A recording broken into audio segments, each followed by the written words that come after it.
Olá para você que acompanha aqui a programação da TV Câmara Guarulhos, está no ar mais uma edição do nosso Câmara em Pauta e hoje o tema é Eleições Municipais 2020. É um tema super pertinente, né, por sinal, e recebo aqui a presença de duas figuras maravilhosas, um dos jornalistas mais renomados da cidade, companheiro, amigo de luta aí também, Valdir Carleto. Muito obrigado por ter vindo a esse Câmara em Pauta. Eu que agradeço pelo convite e um abraço a quem estiver assistindo. E também com a gente, ele que é especialista em direito eleitoral, as regras, a parte técnica, vai falar já com você, doutor Alexandre Ramos, que é advogado e, além de tudo, autor de 2 livros, por enquanto, Manual das Eleições 2016 e Manual das Eleições 2018 e, claro, o Manual das Eleições 2020 já está no forno e já vai sair. Doutor Alexandre, obrigado por ter vindo ao programa. Eu que agradeço o convite. Maravilha, então esses dois aqui que vão debater comigo, tem assuntos evidentemente que eu posso opinar, esse programa eu posso opinar muito pouco, né, porque estamos falando da política local guarulhense, como eu trabalho num órgão político, eu prefiro que eles falem. Valdir Carleto, agora eu posso perguntar para você analisar o que eu não posso analisar, evidentemente, e você tem muito mais bagagem do que eu, evidentemente, pode fazer isso com maior propriedade. É a pergunta que não quer calar, então a gente já começa o programa no ponto alto. Eu vou dividir em 2 partes a questão da análise do cenário político, porque temos as eleições para prefeito e para os vereadores, né? Então a gente vai primeiro falar dos candidatos a prefeito, do cenário para a prefeitura, e depois você pode analisar um pouquinho a vereança, se você quiser. Queria que você então aproveitasse, fizesse uma avaliação, um balanço, na sua opinião, do governo atual, né, que eu acho que é legal traçar esse cenário, e aí sim expandir para o cenário político hoje para a Prefeitura de Guarulhos. Fica à vontade. Perfeito. Bom, eu não sou filiado a nenhum partido político, não faço parte de nenhum dos grupos em disputa, né? Então me sinto por isso você foi convidado para o programa, você sabe, né? Bastante à vontade para comentar a respeito, embora, confessadamente, eu não tenho acompanhado muito de perto a política local. Nas sessões da Câmara Municipal, por exemplo, eu não tenho acompanhado. Então pode ser que em alguma coisa não esteja atualizado com as coisas da política, né? Eu digo assim, dos bastidores, aquilo que ocorre dentro dos partidos, as negociações, né? Onde que eu acompanho mais a política da cidade? É no contato com a população, é naquilo que eu capto das ruas, das queixas que as pessoas mandam por Clique Guarulhos e a gente envia para os órgãos públicos responsáveis. Então a gente tem uma medida de como está a avaliação da administração local pelo que a gente capta das do ruas. Boca a boca. Do boca a boca, né? Embora, é lógico que uma cidade do tamanho de Guarulhos, a gente tem uma fotografia 3x4 de uma coisa que é gigante, né? Então, eu vejo, por exemplo, em relação à administração do prefeito Guti, há uma série de erros que a gente percebe, uma falta de sintonia entre as secretarias. Eu costumo dizer que, a exemplo da gestão anterior, parece que é uma orquestra onde cada um está tocando a sua música, né? Então o maestro não está conseguindo, às vezes, fazer com que haja uma harmonia entre as diversas pastas que compõem a administração. E um acerto muito grande, né, a gente vê pela queda no número de reclamações, é em relação a transferir o SAAI para a Sabesp. Essa foi uma medida corajosa da gestão Guti. O índice de queixas de falta d'água caiu vertiginosamente e a gente percebe muito mais a presença da Sabesp nas ruas, fazendo reparos e consertando com rapidez os vazamentos que são apontados, do que acontecia quando era o SAAI. Então há falhas e há méritos na gestão do prefeito Guti. E a grande avaliação vai se dar nas urnas agora em outubro. Eu costumo dizer que o grande mérito que ele tem para buscar a reeleição está na certa fraqueza dos seus adversários. Por que eu digo fraqueza? Porque à medida em que eles têm trunfos muito positivos, no caso do Eloy Pietá, o fato de ter tido 2 mandatos, depois a prefeitura teve mais 2 mandatos na mão do PT, então ele tem uma bagagem administrativa maior do que os outros 2, e tem contra ele exatamente o fato de ter sido prefeito e o fato de ser do PT. Então tem um predicado e tem uma coisa que pesa contra ele. E em relação à candidata do PSDB, que é tida aí como entre os 3 mais fortes, teoricamente, para disputar a eleição, ela tem um poderio econômico muito forte, tem um partido forte, que é o PSDB, o apoio do governador, né? e é a primeira vez que disputa uma eleição. Isso é um ponto positivo, porque as pessoas andam querendo novidade, atributo que o Guti já não tem nesta eleição, já não é mais novidade. Só para ficar justo, Carleto, acho legal falar o nome, porque você falou o nome do atual prefeito, de um dos candidatos e o dela a Fran Corrêa, bem lembrado, né? Que está afiliada ao PSDB e é casada com o deputado Eli Corrêa, filho, que é do DEM. Então já são dois partidos que fatalmente estão na mão dela, e outros com os quais ela vai coligar. E ela tem contra si exatamente o fato desse poderio econômico, e o fato de não ter uma experiência, nunca foi vereadora, nunca exerceu nenhum cargo público. Então, esses três que são, pelo menos até esse momento... Você acha que tem alguém que corre por fora, que pode ser um azarão, uma zebra, uma surpresa? Eu acho que pode haver alguma surpresa. Eu não apontaria ninguém especificamente, não tem bola de cristal, mas eu sinto que muita gente fala, não quero esse, nem esse, nem esse. Então, se aparecer alguém com um discurso que agrade, com uma proposta que seja razoável, pode ser que encante o eleitorado, de certa forma, como aconteceu com o Guti em 2016, porque até um determinado ponto não se cogitava que ele tivesse chance de ser o prefeito. Depois a gente tenta, então, já que você não tem bola de cristal, mas a gente tenta fazer um exercício de futurologia para saber, de repente, o cenário com um eleito ou outro, para saber o que quebraria, o que pode mudar, mas a gente vai fazer essa análise daqui a pouquinho. Doutor Alexandre, eu queria que você pudesse destacar aí, depois o seu livro vai sair, quem quiser, né? Depois vai poder ter acesso às informações, mas que o senhor pudesse, a gente combinou que você pudesse destacar alguns pontos de novidades da reforma para essas eleições, e depois eu vou citar alguns específicos aqui para a gente bater um papo. Certo. Bem, eu acho que a principal questão foi o fim das coligações. Se quiser comentar do cenário político, fica à vontade, viu, também. Se quiser entrar nessa seara, fique à vontade. Eu acompanho a política também como cidadão, né? Apesar de trabalhar no meio político, eu não acompanho muito. Então, eu acompanho cidadão, um serviço que não funciona quando eu preciso utilizar, esse tipo de coisa. Então, voltando à questão da reforma, eu acho que o ponto principal foi o fim das coligações, né, proporcionais. Para vereador, lembrando para vereador. Isso, para vereador. Eu acho que esse é um ponto que... Agora, só para a gente deixar claro, às vezes é um termo técnico, então agora não pode haver mais aliança, junção, fusão de partidos nos vereadores, na disputa entre os vereadores. É partido puro agora, exatamente, né? Porque havia toda uma estratégia, né, para se unir os partidos, né? Puxa voto daqui, vem voto de lá. E aí acabava... sempre um partido entrava como cabeça ali para conseguir eleger os seus candidatos. Agora, com o fim da coligação, ficou um pouco mais difícil, porque eu acho que a estratégia agora é outra, mas em contrapartida também os partidos têm essa autonomia, principalmente aqueles partidos que não... chamados nanicos, né? Aqueles partidos que não tinham tanto poder assim. Com essa questão de você conseguir fazer a distribuição também das cadeiras entre aqueles partidos que não atingem o quociente eleitoral, isso também é uma novidade que eu acho interessante, porque agora todo mundo vai entrar na disputa. Então, se eu não me engano, acho que eu vi algum jornalista fazendo esse exercício na rede social, e me parece que haveria aí, com relação a 2016, por exemplo, haveria uma alteração substancial, né, na posição das cadeiras. Então, eu acho que o jogo agora... Aí é para o Carleto analisar a mudança do cenário na Câmara daqui a pouco. Com certeza ele deve saber. Me fala uma coisa, tem muita gente, claro, é uma informação mais genérica, mas eu acho que pode ajudar em algum momento para a gente tentar entender um pouco e esclarecer também a população como é que isso funciona. Como é que se calcula essa questão do quociente eleitoral e qual a importância desse número? Como é que funciona para um vereador ser eleito, por exemplo? Então, você pega um número de votos válidos e divide pela quantidade de cadeiras existentes na Câmara, né? Então, aqui nós temos 34 cadeiras. Então, você vai pegar um número de votos válidos. Por isso que aqui... Lembrando que os votos válidos não entram os nulos nem os brancos. Isso, tem uma questão que uma semana antes da eleição roda muita informação equivocada com relação a isso. Então, você vai pegar o número de votos válidos e vai dividir pelo número de cadeiras. Você vai chegar nesse quociente. Normalmente, aqui fica entre 18, 20, enfim, alguma coisa nesse... Então, o partido que atingir cada 20 mil votos, colocando aí, se for 20 mil votos, elege uma cadeira.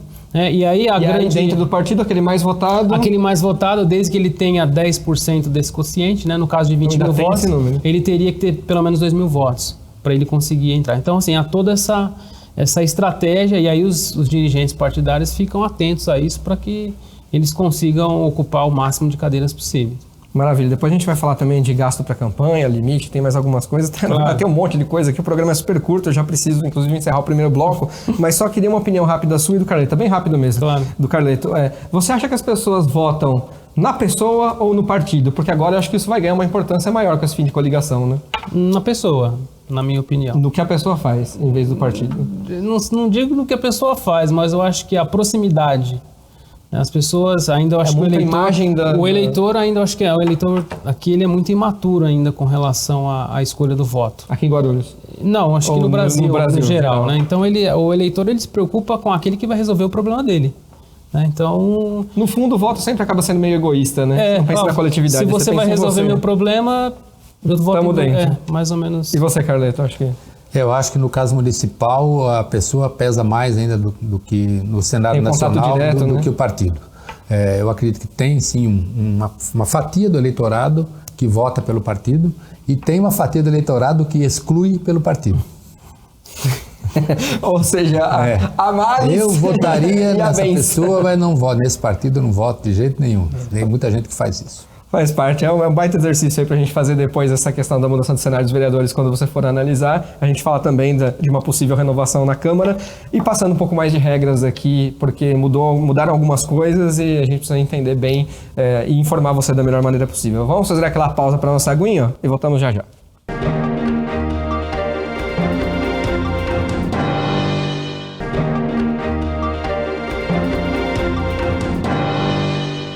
Legal, Câmara em Pauta já de volta. Hoje a gente falando aqui sobre as eleições 2020, as eleições municipais, principalmente aqui focado na cidade de Guarulhos. A gente recebendo aqui o jornalista Valdir Carleto, que é um analista aqui do cenário político atualmente, e o doutor Alexandre Ramos, que é advogado, especialista aqui em legislação eleitoral e autor de livros sobre o assunto. Como eu prometi, nessa volta aqui a gente vai ampliar um pouquinho então a questão do cenário político, trazer aqui para a Câmara de Vereadores e também depois lá no finalzinho, se tempo houver, a gente passa aquele cenário dos candidatos a prefeito, de repente com um ganhando, com outro ganhando. Como é que seria a quebra, a continuidade? Vale a pena a gente fazer essa análise também. Então, Valdir Carleto, cenário político para a vereança de Guarulhos, você acha que vai ter muita renovação? Olha, eu acho que a tendência é ter uma renovação forte, sim, porque, pelo menos pelo que eu posso acompanhar, muitos dos nomes novos que ganharam em 2016 não aparecem para o grande eleitorado de uma forma positiva, né? Poucos se destacaram. A não ser que na periferia, onde são os redutos deles, eles tenham feito um trabalho significativo. Então, acho que há uma chance de muitos nomes novos surgirem. Muitos dos que ganharam, aliás, em 2016, eu nunca tinha ouvido falar. E acho que muita gente não tinha ouvido falar. Você acha que essa questão de não poder coligar vai ter uma interferência direta bastante grande? Deve ter, sim. Eu creio que sim. Eu acho que vai ter uma preocupação maior dos partidos em selecionar bem os seus candidatos, em prepará-los. E uma coisa que eu acho que precisa mudar no comportamento do eleitor, principalmente, é não se deixar levar por favorzinhos, né?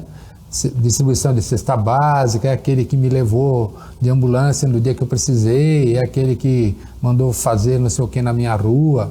Tem coisas que não é para candidato fazer, é até, de certa forma, considerado corrupção eleitoral. Mas muito eleitor vota desse jeito, em troca de favor, em troca de promessa de emprego, né? Então, isso é que faz com que, muitas vezes, o legislativo não exerça o seu papel como nós achamos que ele teria que exercer, né? Então, tem candidato aí limpando praça, botando faixa, né? Trabalhando por você desde já.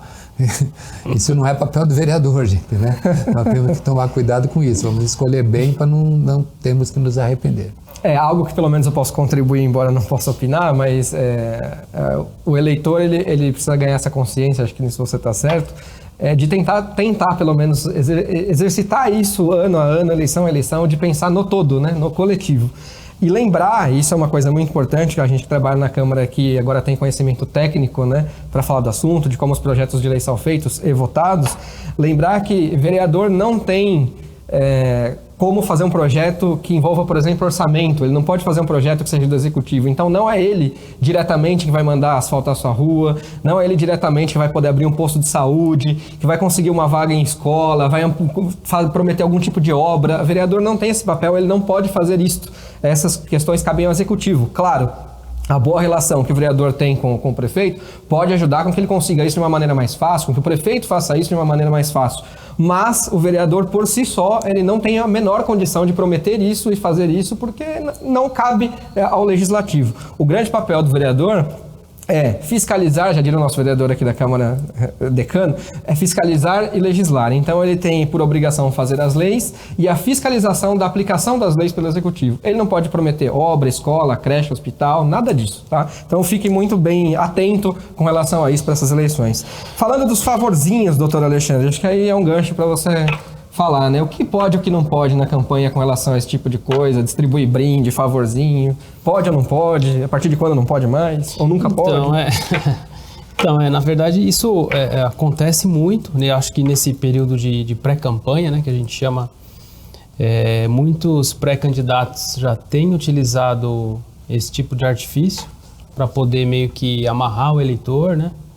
E é claro que a Justiça Eleitoral sempre foi muito atenta, né, e preocupada com esse tipo de atitude dos candidatos, para hoje pré-candidatos, mas futuramente candidatos, né? Então, é uma via de mão dupla. Então, é claro que a gente sabe que isso acontece, mas o eleitor também precisa tomar a sua posição e rejeitar, ainda quando alguém oferecer algo que lhe seja, digamos, interessante. Mas se configura algum crime eleitoral, esse tipo de oferecimento? Configura corrupção eleitoral, como bem disse o Carleto aqui, além de captação ilícita de sufrágio, quer dizer, artigo em lei para a gente enquadrar esse tipo de conduta é o que não falta. Você pode colocar uma ação de investigação judicial eleitoral por abuso do poder econômico, abuso do poder político, enfim. Então, assim, a legislação eleitoral ela oferece todos os mecanismos para expurgar esse tipo de candidato. Então, e isso desde sempre? Nunca a pessoa pode fazer esse tipo de campanha, por exemplo? Nunca, jamais? Amarrando, sempre vinculando ao voto. Porque o que caracteriza, e essa é a grande dúvida, né? Então, por exemplo, às vezes me perguntam, eu quero fazer uma reunião de pré-candidatura, uma conversa, eu posso ter um café? É claro que você pode ter um café. Porque antigamente se discutia, né, que você ia numa reunião, não podia oferecer água, não podia oferecer café, não podia oferecer uma bolacha que caracterizava a captação ilícita de sufrágio. Quer dizer, uma reunião, você vai numa reunião, né, no início do dia e não tiver um café, o que você não pode é vincular aquilo que você está oferecendo ao voto. Né? Chega aqui, tá vendo tudo isso aqui? Eu estou oferecendo em troca do voto de vocês, um churrasco, enfim, tudo aquilo que a gente sabe que acontece. Mas o que não pode haver é essa vinculação, e isso às vezes as pessoas confundem. Então não há problema nenhum você participar de uma reunião onde às vezes não é nem o pré-candidato que oferece, às vezes é a pessoa que cedeu o espaço, a casa, por exemplo, tem que ter um café, né? E nada mais que normal. Ou você fizeram uma vaquinha lá, arrumada. Exatamente, conversando ali, tomando um café, enfim. Então o que não pode haver é esse vínculo. E aí a gente sabe que, principalmente com relação à entrega de bens e cesta básica, você vê cada história na literatura, aí você vê até dentadura, né, já ocorreu julgamento na justiça de candidato que distribui a dentadura. Quer dizer, então, isso parece que não acontece. Acontece. Então, acho que o eleitor tem que tomar o cuidado, né, de não se...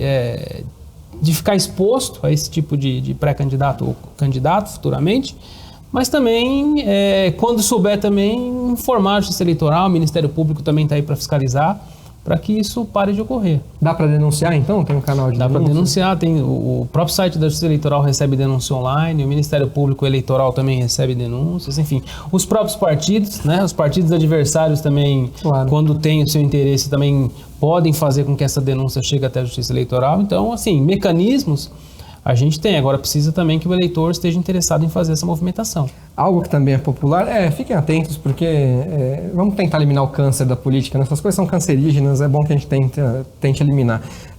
Para a gente ficar em medidas populares, acho as reformas mais populares, que é quem vai afetar de repente diretamente o eleitor. E no terceiro bloco a gente vai falar das redes sociais e internet, fake news, cabo eleitoral pago, o amiguinho que destrói o adversário, faz lá uma difamação, uma calúnia. A gente vai falar disso aqui no terceiro bloco, que é um tema hoje muito em voga.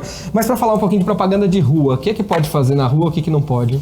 Então, já vem o movimento de propaganda de rua, ele vem aos poucos, né? O legislador ele vem proibindo, né? Então, houve lá atrás retirada de cavaletes, né? O que a gente pode... Faixa, cartaz, cavalete, muro? Então, muro não, porque isso aí já é uma prática que já é proibida há muito tempo, né? Agora, o que a gente pode hoje colocar é mesa para distribuição de material com santinho, né? Adesivar o carro até um determinado limite. Não então, pode envelopar inteiro. Né? Vidro de trás, nas laterais 50 por 50, enfim. Então, há essas limitações. O que eu acho que veio em boa hora, já há 2 eleições, foi a proibição dos cavaletes. Os cavaletes era algo que incomodava demais a cidade, emporcalhava a cidade, não contribuía em nada. Então, isso eu acho que veio em boa hora. E aí você tem a bandeira, a carreata, o comício, né? O showmício continua proibido, enfim. Isso aí a gente não teve assim, uma alteração substancial. Mas é sempre bom lembrar porque a gente ainda vê, mesmo com essas proibições, candidatos insistindo em fazer. Ele não faz ele não faz um cavalete, vamos colocar, né, em estrito senso, aquele, né? Mas ele coloca um display lá que é como se fosse um cavalete. Né? Então, ali, aquele artifício ali imóvel, né? Ele só mudou o formato para dizer que não era cavalete. A função é a mesma. Então a gente tem que tomar cuidado com isso, porque senão a gente banaliza a legislação. E falando em porcalhar a cidade, é muito lamentável quando a gente vê no dia da eleição papel para tudo que é lado, santinhos. Vamos tentar ter mais consciência, gente. Pelo amor de Deus, faz parte também. Carleto, antes da gente ir para o intervalo, eu queria que você fizesse uma pequena análise sobre a eleição de mulheres, candidaturas à eleição de mulheres. A gente sabe que 30% das vagas dos partidos são destinadas às mulheres, né, para que elas possam realmente concorrer. 54% do eleitorado guarulhense é composto pelas mulheres. E por que nós temos tão poucas mulheres eleitas? Só para passar um número aqui para você, esse ano de 2020, a estimativa que está certinha aqui para a gente, o número são de 870.459 eleitores ao colégio eleitoral. Então aí, mais de 400 mil votantes mulheres. Por que tão poucas mulheres são eleitas? Porque as mulheres não votam nas mulheres, né? Acho que se querem valorizar a mulher tem que ser a primeira a valorizar, né? Nós temos exemplos aí de parlamentares, tanto no nível do município como do estado e no Congresso Nacional, de mulheres que se saíram muito bem como legisladoras, né? E tem outras que estão postulando ingressar e que parece que tem qualidade também. Agora, é uma espécie de preconceito que o eleitor tem contra a mulher, né? Como tem na mulher motorista, que não quer andar no carro que é dirigido por mulher, um ônibus dirigido por mulher, que a gente tem visto por aí, e às vezes eu ando de ônibus já estando como passageiro em um ônibus que mulher dirige, e dirige muito bem, muitas vezes melhor do que o homem, mas existe ainda um certo preconceito do eleitor contra a mulher. É uma coisa que gradativamente tende a ser eliminado. E temos uma candidata a prefeita mulher, né? De repente... Por enquanto uma. Aí, né? Por enquanto uma. Por enquanto, né? Até o presente momento. Tem mais uma que está tentando aí também se cacifar para cima. Você pode falar aí no terceiro bloco, você vai analisar esse cenário eleitoral geral aí. E aí, se der tempo, eu pego algumas perguntas, algumas opiniões de vocês sobre alguns temas assim um pouco mais genéricos, mas nem vou adiantar, porque vamos ver se vai dar tempo. Eu vou fazer aqui mais uma pausa. Na volta, como prometido, então, essa análise imperdível de Valdir Carleto, e vamos falar de internet e redes sociais. O que pode, o que não pode, quem pode pagar para que isso seja feito, e fake news. Esse negócio é bizarro, tem que ser eliminado o quanto antes da nossa sociedade. O pior é que só tende a aumentar, infelizmente. Intervalo, aquela aguinha, já voltamos.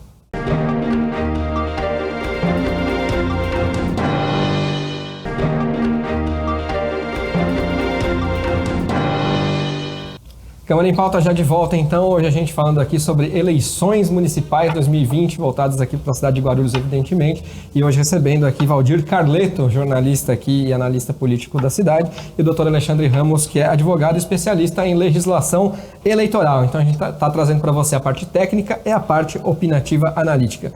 Valdir Carleto, agora aquele ápice do programa, na verdade a gente está no terceiro bloco, é o último, mas aquele ápice, que é a análise do cenário. Eu vou pedir para que você talvez feche nos 3 candidatos que você citou, né, que sejam os principais. O que acontece se for reeleito prefeito atual ou se houver eleição de um dos outros 2 que você apontou, por favor. Bom, primeiro eu acho o seguinte, cada um tem um determinado apoio de fora que busca, né? Então a gente vê que há uma tentativa do prefeito de buscar aproximação com o governo federal. A ex-vereadora Adriana Afonso vem buscando reunir alguns partidos em torno dela também para ser, teoricamente, a candidata apoiada pelo governo federal. O Eloy Pietá, com apoio do PT Nacional e do presidente Lula, sem dúvida, né? E a Fran Correia com apoio do governador Dória. Até que ponto que esses apoios podem pesar positivamente ou negativamente, né? Acho que tem gente que vai deixar de votar no Guti ou deixar de votar na Adriana Afonso, ou quem vier com esse rótulo de apoio do Bolsonaro, dependendo de como a economia do país estiver até o momento da eleição. Se a economia estiver indo mal, quem tiver apoio do Bolsonaro pode perder voto em vez de ganhar. A mesma coisa acontece com o Pietá, o fato de ele ter apoio do Lula pode prejudicá-lo, de certa forma, e a gestão estadual também do governador Dória em relação a Guarulhos pode prejudicar em vez de ajudar a candidata Fran Correia. Você me pergunta o que vai acontecer com a cidade depois da eleição, dependendo do que acontecer agora. Eu acho que aí já seria exercício de futurologia. No caso da reeleição do prefeito Guti, fatalmente ele não vai mais poder usar a desculpa da dívida da gestão anterior, né? Depois, no eventual segundo mandato, ainda fazer referência às dívidas que as gestões do PT deixaram, eu acho que não vai poder colar mais. E se for um dos outros, tem muitas variantes aí que podem influenciar. É um cenário aí bastante ainda de interrogação, né? Doutor Alexandre Ramos, internet, fake news, calúnia, injúria, difamação, o que é permitido contratar, pagar, o que não é, e quais são as práticas de crimes mais comuns que a gente acaba acompanhando por aí, que evidentemente tentam burlar essas situações da lei. Então, a internet ainda é um problema para a Justiça Eleitoral, né? Porque é difícil da gente conseguir descobrir, né, a origem, muitas vezes. A Justiça Eleitoral, mesmo com medidas enérgicas, às vezes com multa diária em decisões, não tem conseguido inibir, né, porque não tem sido eficaz no combate. Não tem difícil, sido, né? Há uma preocupação da Justiça Eleitoral. Agora surgiu um novo termo, que é o deepfake, né, onde há alterações de voz, de imagem, né? Parece que isso tem sido muito utilizado em outras áreas, mas me parece que agora no direito eleitoral começaram aí a prestar atenção nisso. Então, às vezes você vê a imagem e a fala da pessoa que na verdade foi manipulada. Então, onde nós estamos chegando, né? E isso, quando você solta um vídeo desse, ou no WhatsApp, ou numa rede social, você conseguir retirar isso, até você conseguir retirar, você consegue retirar, né? Mas até você conseguir retirar já fez um estrago total, né? Com relação você falou do pagamento do link patrocinado, é perfeitamente possível fazer, né? Principalmente, acho que a rede que o pessoal mais usa é o Facebook, né? A meu ver, isso foi um retrocesso, né? Porque eu acho que favorece quem tem dinheiro, né? Então, o cara que tem dinheiro, ele patrocina, não sei até... Mas não tem os limites de gasto? Aí você pode também... Sim, tem, mas do ponto de vista de você fazer um link patrocinado, o limite é bem alto se você for investir em rede social. Então, você vai ter candidato que vai conseguir disseminar, porque você hoje, com inteligência artificial, você limita tudo, então você atinge quem você quer. Então, ao meu ver, isso foi um retrocesso, mas está valendo, né? E os candidatos já utilizaram em 2018, vão utilizar novamente. Então, você só pode fazer esse tipo de pagamento, o próprio candidato, partido, ou a coligação, no caso da majoritária, né? Então, um terceiro ele não pode fazer um link patrocinado para ajudar determinado candidato, né? Tem que tomar cuidado com isso. Mas pode fazer contra, né? Então, isso é um problema. Tem que tomar um cuidado também. Então você não pode contratar uma outra pessoa para fazer isso. Para fazer o link patrocinado, pessoa não. Física, né? E agora, semana passada, teve um julgamento interessante no TSE, em que um candidato, na verdade, ele contratou uma espécie de uma pesquisa, vamos dizer assim, para que aparecesse o nome de um outro candidato. Quer dizer, então... Assim, a internet eu acho que não tem limite, né? E cada vez mais os candidatos vão, claro que com pessoas capacitadas por trás, buscando esses recursos para ter uma visibilidade maior. Então, com relação a isso, falou, com cuidado, né, principalmente o eleitor, de compartilhar a informação, Curtir, porque compartilhar, antes checar para ver se realmente aquilo faz sentido. Como é que está essa questão da fake news falando nisso? Porque agora tem uma frente para se coibir isso, né? Já está se criminalizando isso também. Sim, mas o problema é você conseguir identificar o autor. Né? Porque assim, o cara que não quer aparecer no WhatsApp, por exemplo, quando você recebe uma informação... Quer dizer, o conteúdo você consegue retirar do ar, mas o autor você não consegue pegar, e aí o estrago já foi. Porque assim, ainda mais uma eleição, né, que com 45 dias, aí você pega na última semana da eleição, uma disputa, por exemplo, imaginemos que aqui nós tenhamos uma disputa acirrada. Aí na última semana você vem com uma notícia bombástica aí que, né, passa a disseminar. Além de utilizar os outros recursos que ainda aqui é muito utilizado, que é o jornal impresso, por exemplo, você faz um movimento desse na rede social. Você muda o destino da eleição. Então, assim, até você conseguir uma... Quer dizer, então é importante mesmo, né? Sim. E principalmente nesses locais onde você tem uma disputa acirrada. Agora, você imagina em municípios pequenos, né, menores, né, que às vezes você tem diferença de 10, 20, 30 votos. Então, qualquer coisa que você faz um dia antes da eleição é o suficiente. Aqui nós tivemos, né, casos aqui em eleições passadas que uma notícia que foi divulgada, fake news, sem ser na rede social, mudou o destino, né, a escolha do prefeito. Quer dizer, então, o eleitor tem que tomar muito cuidado, porque compartilhar a responsabilização, né, então responsabilização civil, criminal, né, então tem que tomar muito cuidado e prestar atenção, porque assim, o candidato que quer fazer campanha, ele faz campanha propositiva. Ele não fica falando mal do adversário dele.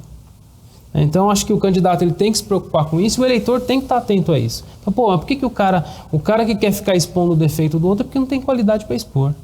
Agora, se alguém que tem lá o perfil real, que talvez seja fácil de identificar, né, ofender, fizer uma calúnia, isso é crime também pela crime internet. Também, consegue isso. dar calúnia, injúria e difamação. Isso, porque a legislação eleitoral ele tem artigos específicos, né, que tratam também de calúnia, injúria e difamação. Né? Além de outro tipo de responsabilidade, uma indenização, enfim.